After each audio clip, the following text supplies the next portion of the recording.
எந்த அறம் யார் சொர்க்கத்துக்கு போவா என்று கேட்டால் சாஸ்திர சம்பிரதாயங்களை பின்பற்றுகிறவர்கள், பூஜை புனஸ்காரங்கள் செய்கிறவர்கள், பக்தி மார்க்கத்தில் தீவிரமாக இருப்பவர்கள் எல்லாரும் சொர்க்கத்துக்கு போவார்கள் என்று எவ்வளவோ சாஸ்திரங்கள் சொல்லுகிறது. தமிழனுடைய ஒரு அறிவு சொத்தான சிறுபஞ்ச மூலம் சொல்லுகிறது 5 செயல்கள் செய்பவன் சொர்க்கத்துக்கு போவான் என்று சொல்லுகிறது. அந்த 5 செயல்கள் என்ன? குளம் வெட்டுகிறவன், நீர் வழிந்தோட வாய்க்கால் அமைப்பவன், பொது கிணறு அமைப்பவன், விளைநிலம் உருவாக்குபவன், மரம் நடுபவன். இவன் 5 பேரும் சொர்க்கத்துக்கு போவான் என்று தமிழ் அறிவு மரபு சொல்கிறது.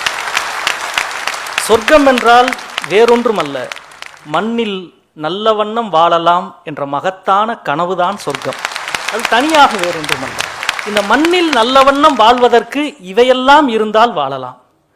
ஆனால் ஆச்சரியமான ஒரு விஷயம், இந்த 5ஐயும் செய்தால் சொர்க்கத்துக்கு போகலாம் என்று சொன்ன நம்முடைய முன்னோர்கள் இந்த 5ஐயும் அழித்தால் நரகத்துக்கு போவான் என்று சொல்லவில்லை. ஏன்? இதை அழிக்கிற வேலையை மனிதன் செய்வானா என்று அவன் யோசித்திருக்கவே மாட்டான். 1000 ஆண்டுகளுக்கு முன்பு என்னதான் கற்பனை செய்தாலும் மனிதன் இவ்வளவு கொடூரமானவனாக மாறுவான் என்று எந்த கவிஞனாலும் கற்பனையே செய்திருக்க முடியாது. அது மட்டுமல்ல, இதை அழித்தால் ஒருவன் தனியே நரகத்துக்கு போக வேண்டிய அவசியம் இல்லை. இதை அழிக்கிறவன் வாழ்ந்தாலே போதும், அதைவிட நரகம் வேறு எதுவும் இல்லை. மிக அழகாக சென்னையை சொன்னார்கள். இதைவிட என்ன வேண்டியிருக்கிறது?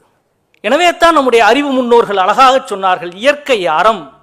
தமிழனுடைய மிகச்சிறந்த சிந்தனை எல்லாவற்றையும் தொகுத்து எவ்வளவோ கோட்பாடுகள், அறிவு சிந்தனைகள், தத்துவங்கள் எல்லாம் எழுதப்பட்டிருக்கிறது. எல்லாவற்றையும் தொகுத்து ஒற்றை வரியில் சொல்வதென்றால், பகுத்துண்டு பல்லுயிர் ஓம்புதல் நூலோர் தொகுத்தவற்றுள் எல்லாம் தலை என்று சொன்னார். நீ என்ன எழுதி வச்சுக்கோ, எவ்வளவு எழுதிக்கோ, ஆனால் எல்லா உயிர்களையும் நேசிக்கிற, பல்லுயிர் நேசத்தை பரப்புகிற, இயற்கையின் சமநிலையை பேணுவதுதான் எல்லா சிந்தனையிலும் தலையாய சிந்தனை என்று சொல்லலாம்.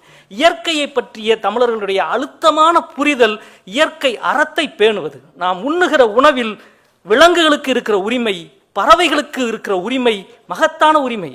காடுகளில் அலைந்த மனிதன் வேளாண்மை செய்து எந்த பயிரை, எந்த உணவை சாப்பிட வேண்டும் என்பதை பறவையை பார்த்தும் விலங்கை பார்த்தும் தான் முதலில் கற்றுக்கொண்டான். நம்முடைய விதைகள் பறவைகளின் மூலமும் விலங்குகளின் மூலமும் உருவானது. எனவே தான் நாம் உண்ணுகிற உணவில் விலங்குகளுக்கும் பறவைக்கும் இருக்கிற அடிப்படை உரிமையை யாராலும் மறுக்க முடியாது.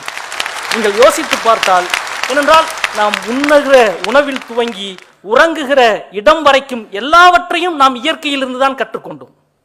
மனிதன் வீடு கட்ட துவங்கி அதிகபட்சம் 2000 வருஷம் தான் ஆகிறது. தூக்கணாங்குருவி வீடு கட்டி 2 கோடி வருஷம் ஆகிறது. இயற்கையின் கடைசி உயிரினம் மனிதன், கடைசி உயிரினம். ஆனால் இவன் பண்ணுகிற அநியாயத்துக்கு அளவே இல்லை. அதுதான் இங்கே பிரச்சனை. இயற்கை அறம் சார்ந்த மிகப்பெரிய கேள்வி. மிகப்பெரிய பறவையியல் நிபுணர் சலீம் அலி சொல்வார், மனிதர்கள் இல்லாத உலகில் பறவைகள் வாழும், பறவைகள் இல்லாத உலகில் மனிதனால் வாழவே முடியாது. பூச்சிகள் மொத்த மனித கூட்டையும் அழித்துவிடும். ஒரு தேனீ இல்லை என்றால், தேனீக்கள் இல்லை என்றால் 4 வருடத்துக்கு மேல் மனித குலத்தால் வாழ முடியாது. மனிதன் உண்ணுகிற உணவில் 75% தேனீக்களின் அயல் மகரந்த சேர்க்கை மூலம் உருவாகிறது என்பது விஞ்ஞானம் சொல்லுகிற உண்மை. இந்த விஞ்ஞானத்திலிருந்து பகுத்துண்டு பல்லுயிர் ஓம்புதல் நூலோர் தொகுத்தவற்றில் எல்லாம் தலை என்று 2000 ஆண்டுகளுக்கு முன்பு சொன்னானே, அந்த தீட்சண்யம் தான் அறிவையும் இயற்கையினுடைய அறத்தை இணைத்து பிடிக்கிறது. ஆனால் இந்த இயற்கையின் அறத்தை யார் இன்றைக்கு காப்பாற்றுகிறார், யார் இன்றைக்கு அழிக்கிறார் என்று யோசித்தால் ஆச்சரியங்கள் தான் காத்திருக்கிறது. நான் சமீபத்தில் ஒரு கிராமத்திற்கு ஒரு பெரியவரை ஆய்வு நிமித்தமாக போய் பார்த்தேன். ஒரு 70 வயது இருக்கும் அந்த பெரியவருக்கு. என்னோடு ஒரு கல்லூரி படித்துக் கொண்டிருக்கிற ஒரு தம்பியையும் அழைத்து கொண்டு போனேன். ஒரு மாலை நேரம் அவரோடு பேசி கொண்டிருந்த பொழுது, அப்பொழுது என்னோடு வந்த அந்த தம்பி செல்போனில் பேசிக்கொண்டே ஒரு கல்லை எடுத்து ஆகாயத்தில் பறந்து கொண்டிருக்கிற ஒரு காக்காவை எறிந்தான். அந்த கல் காக்காவை ஒட்டி கிட்ட அந்த கல் போனது. ஒரு நிமிடம் பார்த்த உடனே ஆச்சரியமாக இருந்தது எனக்கு, பறக்கிற பறவையை இவ்வளவு துல்லியமாக இவன் எறிகிறானே என்று. அந்த கணத்தில் அந்த பெரியவர் சொன்னார், தம்பி, ஒரு வயசான காக்காவை போய் கல்லால் எறிகிறேப்பா, சரியாது அப்படின்னா. எனக்கு அதிர்ச்சியாக இருந்தது. வயசான காக்கா, இந்த வார்த்தையவே என் வாழ்க்கையில் நான் கேள்விப்பட்டதில்லை. வயதான காக்கா நீங்கள் கேள்விப்பட்டிருக்கிறீர்களா? நான் அதிர்ச்சியாய் நிறுத்துங்க, அது என்ன வயசான காக்கா?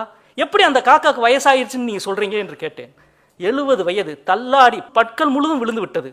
கொஞ்ச நேரம் அந்த காக்கா பாருங்க தம்பி என்றார். சிறிது நேரத்தில் மீண்டும் அந்த காக்கா அந்த வேப்ப மரத்திலிருந்து வெளியில் பறந்தது. சிறகு விரித்தது. சிறகுகளுக்கு நடுவில் இருக்கிற இறகுகளில் 4-5 இறகுகள் இல்லை. ஒரு பொத்தலான குடிசை வீட்டுக்கு உள்ளே இருந்து பார்த்தால் பொத்தலுக்கு நடுவில் வானம் எப்படி தெரியுமோ அதே போல காக்காவின் சிறகுகளுக்குள் வானம் தெரிந்தது. வயசாகிவிட்டால் இறகுகள் உதிர ஆரம்பிக்கும். நீண்ட தூரம் பறக்க முடியாது, காற்றை எதிர்த்து பறக்க முடியாது, உணவு தேடி செல்ல முடியாது, நீர் தேடி செல்ல முடியாது. எனவே கொஞ்சம் கொஞ்சமாக அடங்கி, எப்படி மனிதர்களுக்கு வயசாகிவிட்டால் நடக்க முடியாமல், வேலைக்கு போகாமல், வீட்டு திண்ணையில் ஈசிச்சேரில் உட்கார்ந்து மரணப்படுக்கைக்கு போகிறார்களோ அதே போல்தான் அந்த காக்காயும் அதை போய் ஏன் தம்பி எரிகிறாய் என்றார். இதுதான் அறம். பகுத்துண்டு பல்லுயிர் ஓம்புதல் என்ற வள்ளுவனை அந்த கிழவன் படித்ததில்லை. காக்கை குருவி எங்கள் ஜாதி என்ற பாரதியின் வாசகம் அவனுக்கு தெரியாது. ஆனால் வாழ்க்கை தெரியும், இயற்கை தெரியும். இயற்கையை நேசிப்பதுதான் வாழ்வின் அறம் என்பது தெரியும். எளிய மனிதர்கள் இயற்கையின் அறத்தை பேணுகிறார்கள், உயர்த்தி பிடிக்கிறார்கள். வருஷ நாட்டுக்கு அடிவாரம் இருக்கிற ஒரு சின்ன கிராமம். அந்த கிராமத்திற்காக ஒரு வேலைக்காக நான் போயிருந்த பொழுது மலையடிவாரத்து கிராமங்களில் நிறைய குளங்கள் இருக்கும். ஏனென்றால் மழையினுடைய நீர் வடிந்தோடி அங்கங்கே குட்டைகளாக நின்று கொண்டிருக்கும். அந்த கிராமத்தில் 4 குளங்கள் இருந்தது. பெரிய பெரிய குளங்கள் எல்லாம் இருந்தது. பார்த்து கொண்டே வந்துவிட்டு ஒரு மாலை நேரத்தில் ஒரு வீட்டு திண்ணையில் உட்கார்ந்து பேசிக் கொண்டிருந்த பொழுது அந்த நண்பர் சொன்னார், அந்த பகுதம் 5ஆவதாக ஒரு சின்ன குட்டை இருக்கிறது பார்த்தாயா என்று கேட்டான். என்ன என்று நான் அவரிடம் கேட்டேன். அவர் சொன்னார், இந்த ஊரில் இருக்கிற மற்ற 4 குளங்களும் தூர்ந்து போகும், ஆனால் அந்த ஒரு குட்டையை மட்டும் நாங்கள் தூர்ந்து போக விடவே மாட்டோம் என்று சொன்னார். என்ன காரணம் என்று கேட்டேன். அவர் சொன்னார், அந்த குட்டையில் தான் தேனீக்கள் வந்து தேன்கூட்டுக்காக நீர் அருந்தி விட்டு செல்லுகிற குட்டை என்று சொன்னார். ஆச்சரியமாக இருந்தது. தேனீக்கள் வந்து தண்ணி குடிச்சிட்டு போற ஒரு குட்டையை பற்றி அந்த ஊரின் பெரியவருக்கு தெரிகிறது. நான் சொன்னேன், என் கண்ணுக்கு அந்த குட்டையே தெரியலையா, உன் கண்ணுக்கு எப்படியா தேனி தெரியுது? ரொம்ப அழகாக சொல்கிறார்.